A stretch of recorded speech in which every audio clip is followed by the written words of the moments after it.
Pretty much everybody has seen the Lord of the Rings trilogy and marvelled at the incredible scale of it all. Tremendous battles with thousands of CG agents, massive magical creatures like Treebeard, Balrog and Shelob, and of course the famous use of motion capture for the creation of Gollum. These achievements were brilliant, so brilliant that perhaps they have blinded us to the other incredible work that, in comparison, has been hugely underdocumented.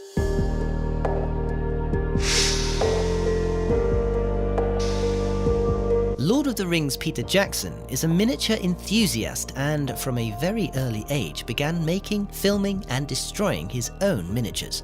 In the Lord of the Rings trilogy, a huge amount of work went into the design, creation and destruction of miniatures, and without them, the films would have not had the same aesthetic or emotion.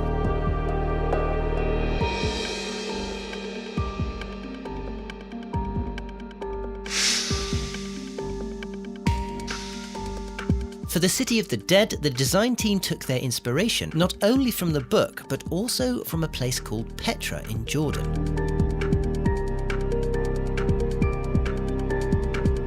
It was Jackson's idea that the necropolis should crack open and release the skulls of all the people who had been interred there. The mechanism was set up and the shot tested, but the initial 200 skulls that were estimated to be needed were deemed far too little, and the number quickly grew to 2,000, then 10,000, then 50,000, until finally reaching 80,000, which was approximately a cubic meter of miniature skulls. However, the weight of so many skulls behind the mechanism made it very sensitive, and any vibration would cause the skulls to fall, and then the whole thing had to be cleaned up and reloaded.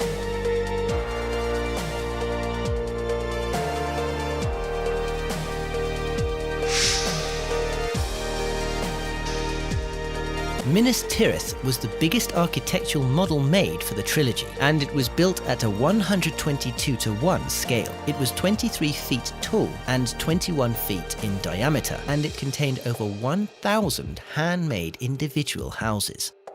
Other models of different sections of streets and buildings were built at 14:1 scale with incredible detail, including flower pots and washing lines, and these were used for the close-up detailed shots that wouldn't have been possible with the smaller scale main model.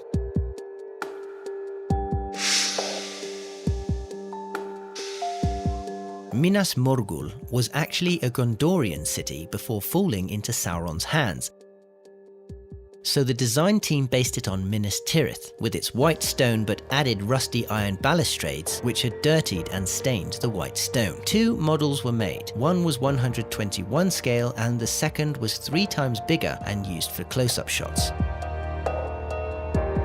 In order to give the models the corpse-like glow depicted in the book, they painted the models with special paint and then lit them with UV light.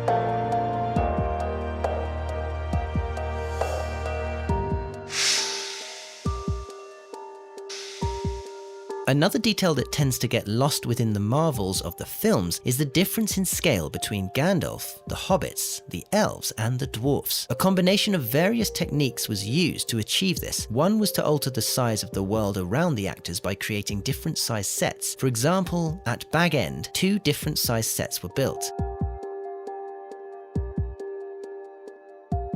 Every book, cup or candle had to be made twice in 2 different sizes. Even Gandalf's cart was built in different scales. Another technique was to alter the size of the actors themselves. This was achieved by hiring doubles for the hobbits, and actors that were only 4 feet tall and could be shot from behind wearing a wig, or shot from a distance wearing a specially developed silicone mask. Big doubles were also used to replace Aragorn so the hobbits would seem smaller. They also used something they called big rigs, which were big suits that a stilt walker could get into and walk by the hobbits to give the illusion of scale.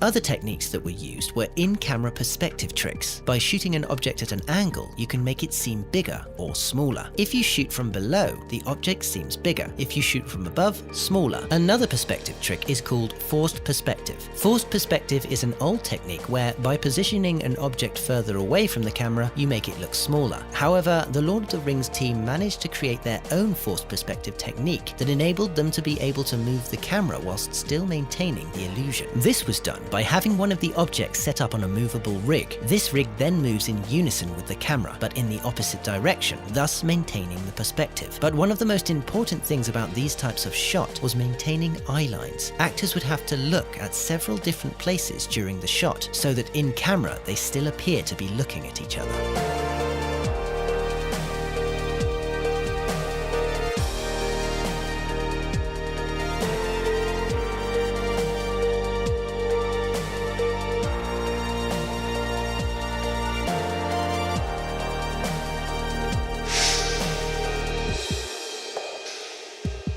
This technique involves shooting the two actors separately and then combining both shots to make one. They would either shoot a pass with one actor against a blue screen and then shoot another pass with the other actor against a blue screen, but from further away, or they would use computer software to scale one shot down before compositing.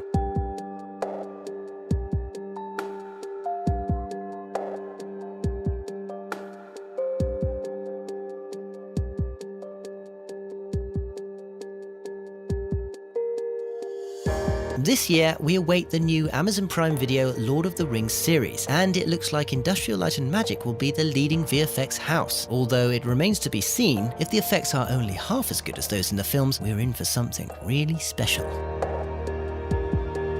Please give us a like if you enjoyed this video. Don't forget the links to the music used in this video are in the video description, and a big thanks to you if you made it to the end of this video and are hearing this message. Please let us know in the comments section if you did.